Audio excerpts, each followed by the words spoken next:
तो guys finally हम लोग त्र्यंबकेश्वरम पहुंच चुके हैं। ब्रह्मा, विष्णु, महेश, हिंदू धर्म के तीन स्तंभ जिनकी शक्ति से ये पूरा संसार चलता है।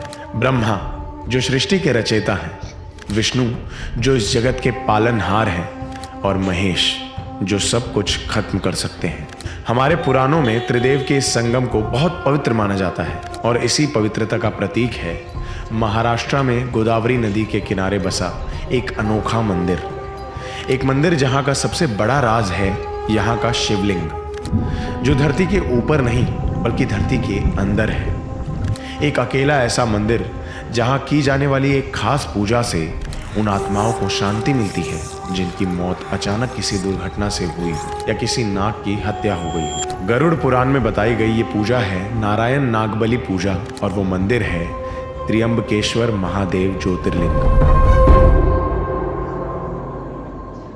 सदियों पहले ब्रह्मागिरी पर्वत के बीच एक आश्रम बसा हुआ था जहां बहुत से ऋषि मुनि वास करते थे। एक बार वहां भयंकर अकाल पड़ा। हर जीव पानी की एक एक बूंद के लिए तरसने लगा।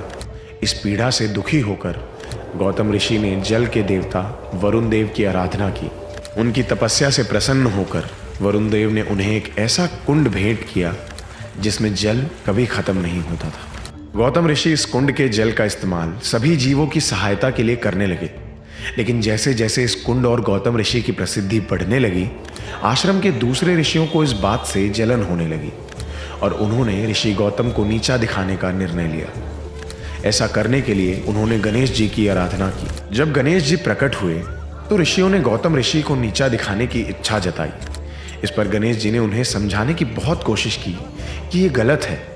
ऋषि गौतम तो सिर्फ अपना कर्तव्य का पालन कर रहे हैं। लेकिन फिर भी जब वो सारे ऋषि नहीं माने तो मजबूर होकर गणेश जी ने एक कमजोर गाय का रूप लिया और ऋषि गौतम के पास पहुंचे।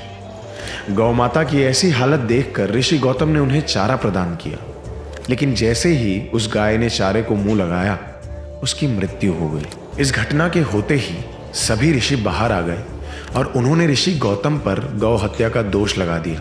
सभी ऋषियों ने मिलकर ऋषि गौतम और देवी अहिल्या पर पत्थर फेंककर उन्हें आश्रम छोड़कर जाने पर मजबूर कर दिया। गौतम ऋषि इस घटना के कारण बहुत दुखी हुए। अपने इस पाप का प्रायश्चित करने के लिए वे शिव जी की तपस्या में लीन हो गए। आखिरकार शिव जी ने उन्हें दर्शन दिए। तब उन्होंने महादेव के सामने गौ हत्या के पाप से मुक्ति पाने की इच्छा रखी। शिव जी पहले से ही सब कुछ जानते थे। उन्होंने ऋषि गौतम को बता दिया कि ये सब बाकी ऋषियों की एक चाल थी। पर क्रोधित होने की बजाय ऋषि गौतम खुश हो गए क्योंकि इसी चाल के कारण उन्हें महादेव के दर्शन प्राप्त हुए थे। और तब ऋषि गौतम ने सिर्फ अपने ही नहीं बल्कि सारी धरती के जीवों के उद्धार के लिए शिव जी से प्रार्थना की कि वो देवी गंगा को धरती पर प्रकट करें। शिव जी की आज्ञा से देवी गंगा प्रकट हुई और गौतम ऋषि को उनके सभी पापों से मुक्त कर दिया, लेकिन धरती पर रुकने से इनकार कर दिया। गंगा जी ने कहा कि उनका वास वही है जहां शिव जी का वास है और इसीलिए गौतम ऋषि ने शिव जी से देवी गंगा के साथ रुकने की प्रार्थना की। भगवान शिव ने इस स्थल पर निवास करना स्वीकार किया और देवी गंगा ने भी अपना स्थान ग्रहण किया और इसी तरह त्र्यंबकेश्वर मंदिर का जन्म हुआ, जहां शिव जी का ज्योतिर्लिंग दक्षिण गंगा यानी गोदावरी के किनारे स्थापित है। हर साल लाखों भक्त यहां अपने पापों से मुक्ति के लिए आते हैं। 12 ज्योतिर्लिंग में से एक होने के कारण यह मंदिर हिंदू धर्म का एक महत्वपूर्ण तीर्थ स्थान है। लेकिन इस मंदिर की सबसे खास बात है इसमें स्थापित शिवलिंग। त्र्यंबकेश्वर मंदिर में बसा अद्भुत शिवलिंग दुनिया का अकेला ऐसा शिवलिंग है जो जमीन के ऊपर नहीं बल्कि जमीन के अंदर एक छोटी सी कैविटी में स्थापित है। मंदिर के गर्भगृह के बीचों बीच एक खोखली जगह है जिसमें 3 छोटे छोटे शिवलिंग हैं और हर शिवलिंग का एक रूप है, ब्रह्मा, विष्णु और महेश यानी शिव जी का। और यही कारण है कि इस शिवलिंग का नाम त्र्यंबकेश्वर है। त्र्यंबक का अर्थ होता है 3 भगवान यानी त्रिदेव के संगम का प्रतीक। सिर्फ यही नहीं, इस शिवलिंग से कई प्रकार के सिंबलिज्म जुड़े हुए हैं। शिवलिंग की 3 आंखें सूर्य, चंद्र और अग्नि को सिंबलाइज करती हैं और इस शिवलिंग की पूजा केवल एक देवता नहीं बल्कि एक साथ तीनों देवताओं यानी त्रिदेव की पूजा के समान होती है। ऐसा माना जाता है कि जो भी इस मंदिर में दर्शन करने आता है वो त्रिदेव के आशीर्वाद से इस संसार के चक्र से मुक्त हो जाता है और उसे मोक्ष की प्राप्ति होती है। ऐसा माना जाता है जब गंगा जी यहाँ प्रकट हुई थी तो उनका बहाव इतना तेज था कि कोई भी उनके पास नहीं जा पाता था, और इसीलिए ऋषि गौतम ने उनके बहाव को थोड़ा धीमा करने के लिए नदी के किनारे कुशा नाम की एक घास लगाई। इस जगह को कुशावर्त कुंड के नाम से जाना जाता है, जो इस मंदिर में दक्षिण गंगा यानी गोदावरी का प्रतीक है। कुशावर्त कुंड के जल में एक बार स्नान करने के बाद इंसान के सभी दुष्कर्म धुल जाते हैं।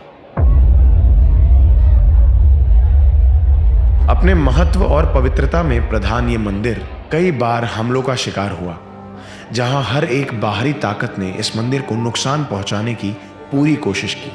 1690 में मुगल सम्राट औरंगजेब ने पूरे भारत में तबाही मचाई हुई थी। ये मंदिर भी उसके बुरे इरादों से नहीं बच पाया। औरंगजेब की सेना ने मंदिर पर हमला कर उसे तहस नहस कर दिया और फिर इसी जमीन पर एक मस्जिद का निर्माण हुआ। ऐसा पहली बार नहीं था कि किसी मुगल शासक ने भारत की धार्मिक और सांस्कृतिक भावनाओं को ठेस पहुंचाई हो। अगर आप ऐसे बेरहम मुगल शासकों के बारे में और डिटेल में जानना चाहते हैं तो हमारी ये वीडियो देखिए। इस आक्रमण ने मंदिर पर एक गहरा प्रभाव छोड़ा, लेकिन इस अंधकार के समय रोशनी बनकर सामने आए बालाजी बाजीराव भट्ट, जिन्होंने फिर से इस मंदिर को स्थापित किया। 18वीं सदी में बाजीराव प्रथम की मृत्यु के बाद उनके बेटे बालाजी बाजीराव भट्ट को पेशवा का पद सौंपा गया। पेशवा ने वहां से मस्जिद को तुड़वाकर फिर से मंदिर का निर्माण करवाया और इसी तरह त्र्यंबकेश्वर मंदिर फिर से अपने प्राचीन प्रतिष्ठा पर पहुंच गया। आज ये मंदिर एक ऐसे स्थल का प्रतीक है जहां विभिन्न धार्मिक अनुष्ठान और शिव भक्ति की यात्राएं होती हैं। काले पत्थर से बने इस मंदिर की दीवारों पर कई खूबसूरत नक्काशियां की गई हैं। मंदिर का गर्भगृह भक्तों को पवित्रता का अनुभव कराता है और एक आध्यात्मिक वातावरण प्रदान करता है। सारे 11 बजे से लाइन में लगे हुए हैं बिना कुछ खाए पिए। त्र्यंबकेश्वर मंदिर में कई सारी अलग अलग तरीके की पूजा होती है, जिनके पीछे अलग अलग उद्देश्य होते हैं। कई सारे रिचुअल्स हैं जो लोग अपने जीवन को सुखी बनाने के लिए करते हैं, लेकिन त्र्यंबकेश्वर मंदिर में एक ऐसी पूजा होती है जो सबसे अलग और इस मंदिर के सभी रिचुअल्स में सबसे प्रमुख है। नारायण नागबलि पूजा।